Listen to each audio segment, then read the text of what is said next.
We just defined inner products, and we're now going to define Hilbert spaces. To do this, we will start with pre-Hilbert spaces, which means simply that it's a vector space with an inner product. Sometimes it's even called an inner product space.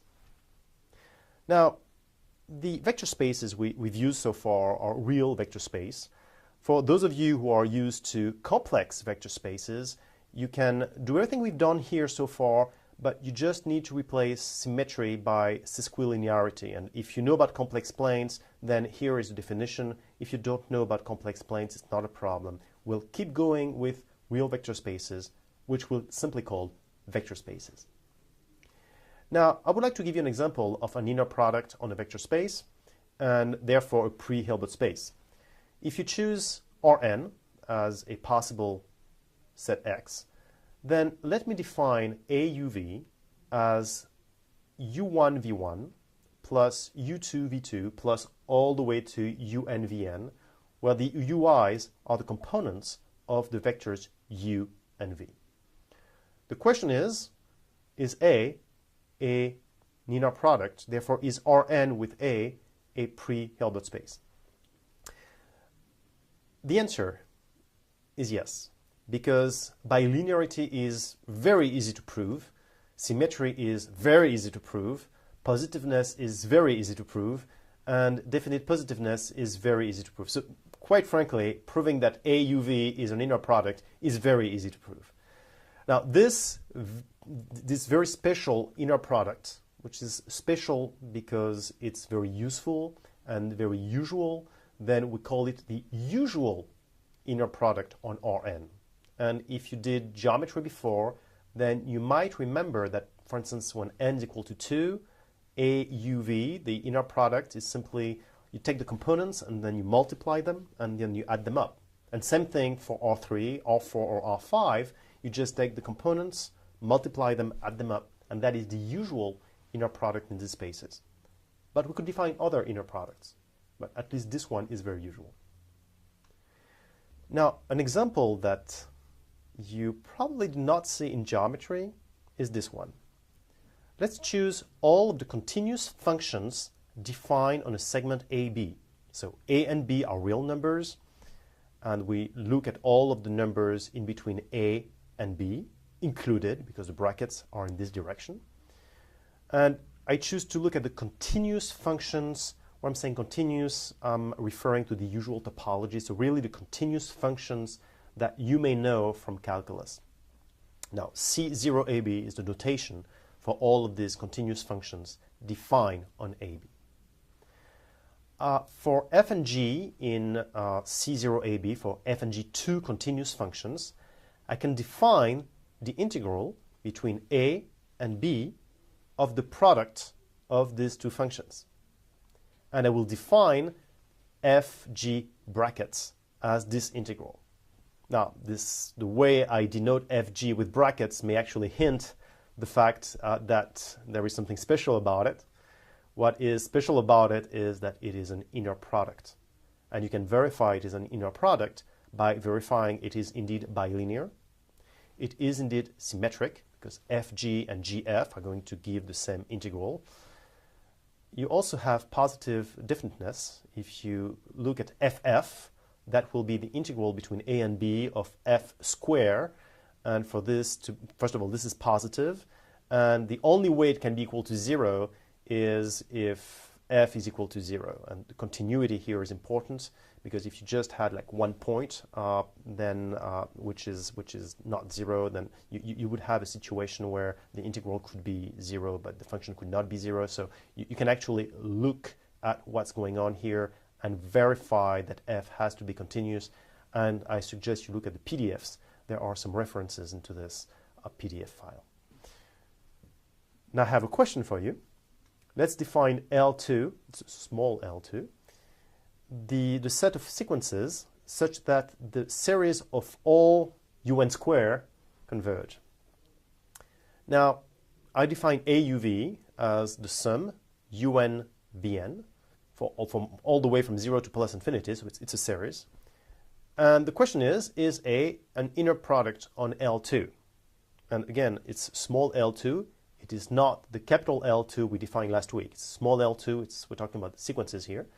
And the question is A an inner product?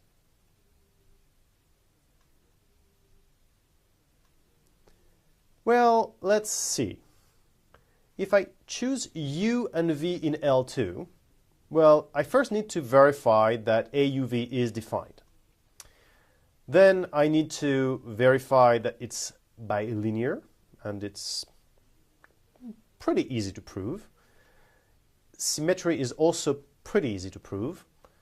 Positiveness is, well, it's very easy to prove. I'm just going to explain why it's positive. Well, you know, you have a sum of squares, so I mean, it's not going to be negative, at least because we are with the real numbers here. And we have definite positiveness, which is also very, very easy to prove. And again, for this to be negative or equal to 0, then you would have all of them to be equal to 0 to be 0, and there is no way it's going to be negative. So the only way that this series is going to be 0 is if U is always 0. Therefore, what we have is definite positiveness. So what I'm saying here is that AUV, A, this bilinear form, which is symmetric and definite positive, then obviously this is an inner product on small L2. Another question. Now I choose big L2. Again, remember what we did last week. We defined these LP spaces, and if you forgot about it, just go back to the videos and come back here after you watch these videos again from last week. Then if I choose F and G in L2, and I will define the integral of ft gt on the entire line, R, from negative infinity to plus infinity, then the question is this bracket, is this an inner product? Or said in a different way, is L2 with this a pre-Hilbert space?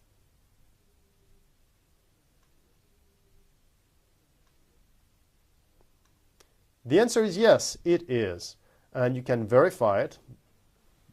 Linearity with respect to the first variable and second variable is pretty easy to prove. Symmetry is pretty easy to prove. And positiveness, well, remember what we said last week, that we had a norm on L2. Well, in a sense, if you look at FF, the inner product of F with F, you have the norm of F in L2 square. So obviously it's going to be positive definite when it comes to the brackets. So the answer is yes, we have an inner product, and L2 is indeed a pre-Hilbert space. Now, I just said something about L2. I said if I do FF, the scalar product, the inner product, FF, I actually find the norm of F square. And this is something we can actually do on a more general scale. Given a pre-Hilbert space, we can associate a normed space. We can associate from an inner product, we can associate a norm. And the norm is simply the square root of U scalar U, U dot U, U inner product U. And I take the square root of this, and that is a norm. And we can verify it is indeed a norm. We can also recall the Schwarz inequality, which is that UV square is smaller than UVV, and verify this. Now, given a norm space, though, this might not necessarily provide you a norm that is deriving from an inner product. Okay? So again, if you have an inner product, you have a norm, and you have this inequality, which is nice. But if you have a norm, this norm may or may not come from an inner product. Now, it's time to define a Hilbert space. A Hilbert space is simply a pre-Hilbert space, so a space with an inner product, which happens to be complete. Therefore, it is a Banach space with an inner product. Very simple, but very useful as well.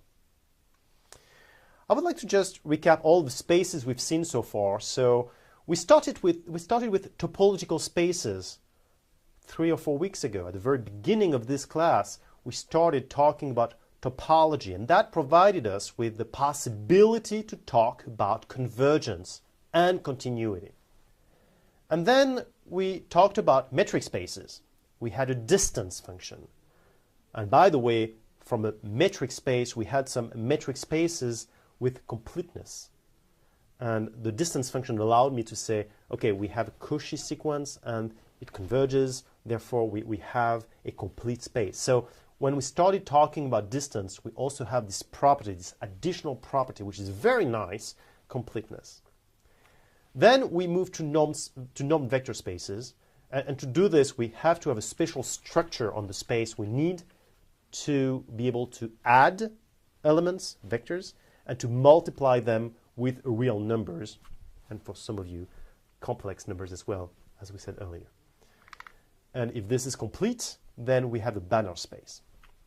And starting today, we have a new type of space, pre-Hilbert spaces. That means we have an inner product, and if we have an inner product, then we have a norm. If we have a norm, we have a distance. If we have a distance, we have a topology. But the other way around is not true. So this is actually the best you can get is pre-Hilbert. And if you have completeness, then you have a Hilbert space. And that is really a wonderful space because you have everything you want, inner product and completeness, as well, of course, as a vector space. Let me now define continuity of a bilinear form. And I start with a Hilbert space, real Hilbert space.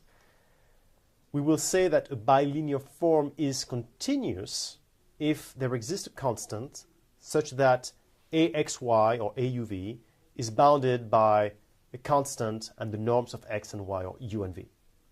And you can see that it is what we have for a linear form, for actually a linear operator. We remember what we did last week. We actually showed that for a linear operator to be continuous, it means that the norm of the linear operator applied to x is bounded by a constant times the norm of x. And for bilinear form, we have the boundedness from the norm of x and the norm of y. So what happens is that if x and y are small, then you expect AXY to be small, and if you have xn or yn that goes to 0, then you expect this to go to 0 as well, the AXN, yn to go to 0. Now, is this redundant?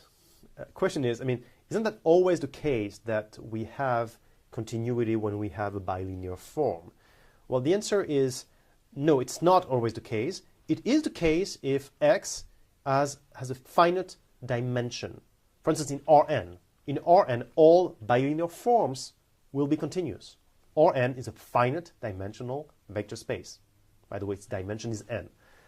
But you can also have vector spaces which are not finite dimensional. For instance, L2, small l2, capital L2, these spaces are not finite dimensional. And for these spaces, you might have a bilinear form which is not continuous.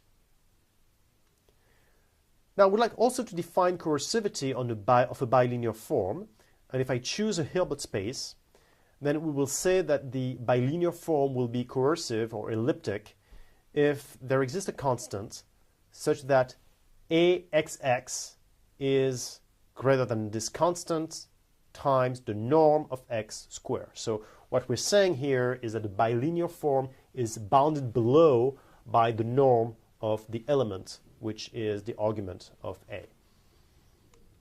Now, of course, if you have a coercive bilinear form, it's going to be positive, because the only way that AXX is going to be equal to 0 is if x is equal to 0, and for all other x's, AXX will be positive. I have a question now for you, which is choose R2, simple space, and let's look at AXY, which is 2xy and y1 plus 3x2, y2. Is this coercive? The answer is yes, it is coercive. Let's check. AXX is 2x1, x1 plus 3x2, x2. So that's 2x1 squared plus 3x2, x2 squared, and that will be greater than 2 times the norm of x squared. So indeed, it is coercive, and the alpha we saw earlier is 2. Another question for you. Define A from R2 to R2 to R as 2x1y1 minus 3x2y2. Is it coercive?